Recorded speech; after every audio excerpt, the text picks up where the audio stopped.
Coyotes like to use cow paths and other trails. It's easier for them to walk through and typically has fewer cactus to get stuck in their paws. If you have a trail leading to your position, you can be pretty sure the dog's going to continue down that path, and you can set up your shot accordingly.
We called for an additional 20 minutes trying to get this dog to come in, but he never does show up.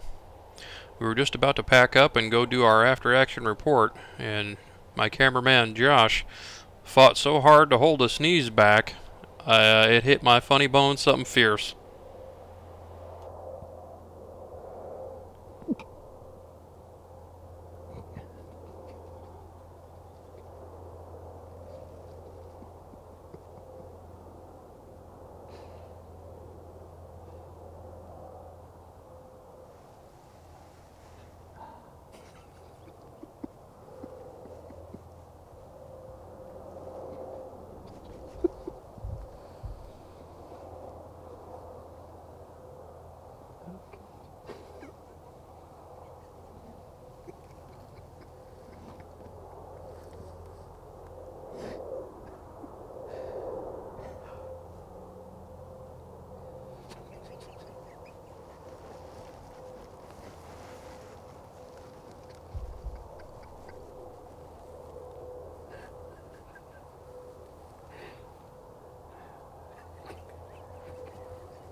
It's October 17th here in South Dakota, about 10 o'clock in the morning, and set up on the north face of a butte here, and tried to get in what was left of some shadows here for the late morning, and sat down and pulled out the Primal Rights string and started doing some rabbit distress.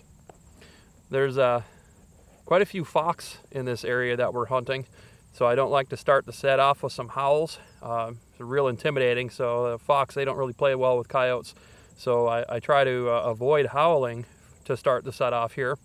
And so I started off on some rabbit distress with the string, which is our short range distress call. And this is exactly the kind of terrain that I designed the string for, is where you've got a lot of really close cuts and gullies and draws and things, where you could be walking right up within a few hundred yards of a coyote, and a lot of really loud distress sounds will sometimes blow them right out of the area.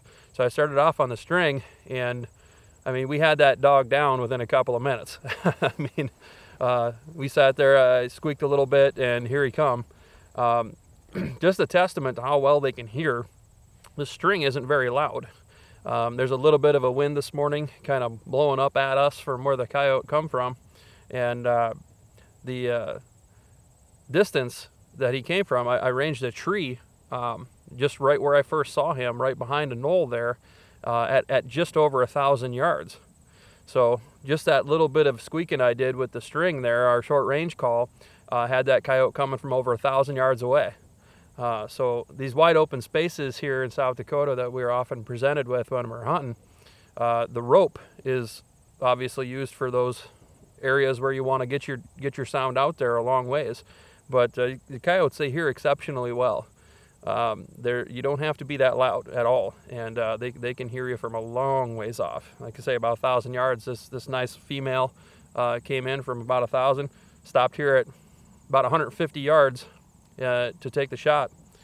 She was circling kind of downwind of us a little bit. I think I had a little more room I could have gave her, but it was a real good shot presentation down here in the bottom of the valley, and just couldn't pass it up. Might as well take her there rather than risk losing her to the terrain or to our scent or something like that.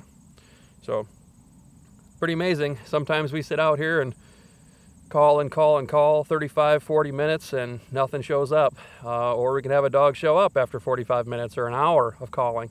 That's happened to us several times. And then other times you sit down, start squeaking, and you know more than get the call out of your mouth, and here comes the coyote right on top of you. So it pays to make sure that your position is set and everything is feeling good and looking good before you start making any sounds, because they can be right on top of you before you know it. Well, we're going to go and see if we can find another spot here this afternoon, and see if we can find some more dogs like this one here. Nice, good female. Maybe we find the daddy coyote somewhere. Go knock him down. Stay tuned.